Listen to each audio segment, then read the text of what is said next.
Okay, hi everyone. I'm here with your 1-2-1 lesson. How can I represent it? Multiple representations. In math, there are usually several ways to represent an idea. For example, how could you show adding 2 and 5? You could use numbers and symbols as in 2 plus 5 equals 7. You could also write it out in words such as the sum of 2 and 5 is 7. Using diagrams is another possibility. Two examples of diagrams, a dot diagram and a number line, are shown at right. In the next few lessons, we will focus on finding several ways to represent a quantity, an amount of something. As you work with your teammates, ask your teammates the questions that follow. How can we represent the quantity with numbers and symbols? How can we represent it with words? How can we represent it with diagrams? 141, a handful of pennies. How can you figure out how many objects are in a pile without counting each one? Are there some ways objects can be arranged so that it is easy to see how many there are? Your teacher will bring your team a handful of pennies. As a team, organize the pennies so that anyone who looks at your arrangement can easily see how many pennies your team has.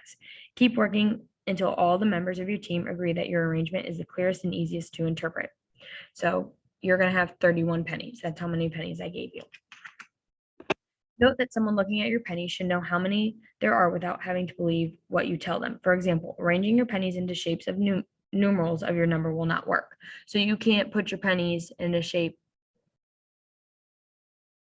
Ooh, that's supposed to be a 3.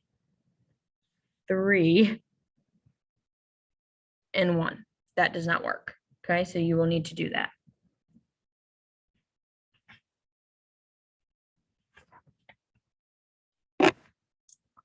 (142), this is going to be hard for you to do at home.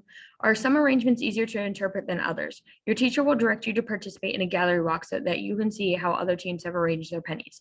You will walk to the desks or tables of the other teams in the class to see how they have arranged their pennies. As you do, notice how easy or difficult it is to see how many total pennies each team has. When you see an arrangement that helps you know quickly and easily what number of pennies is, consider that what makes that particular arrangement easy to total. So you're not going to be able to do this at home, but when you get back, I want you to talk to your other groups and see what they did. 143, how could you make your arrangement even clearer? Work with your team to rearrange the pennies to improve how well others can understand the quantity represented. Use what you noticed during the gallery walk to help you do this. So I want you to rearrange your 31 pennies and try to make it clearer.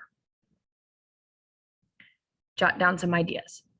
B says, on your own paper, draw a diagram that represents your new arrangement of the pennies without drawing all of the pennies themselves. So I want you to draw a diagram that represents your 31 pennies, but don't draw 31 circles. So come up with a way to do that.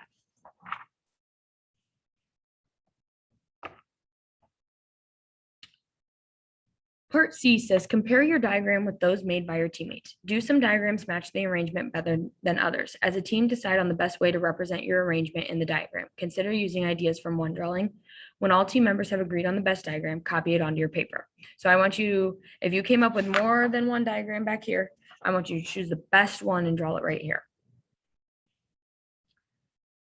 Work with your team to represent your arrangement of pennies using words, numbers, and symbols. Write at least 3 different numerical expressions that represent your quantity. A numerical expression is a combination of numbers and one or more operation symbols. Some number and symbol representations may match certain diagrams more closely than others. Identify which expressions most closely match your team's chosen arrangement. Be sure to work with your team. Keep your work in a safe place, as you will need to share your team's results in the next lesson.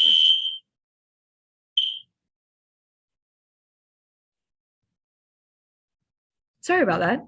That scared me. So you will need to come up with some numerical operations.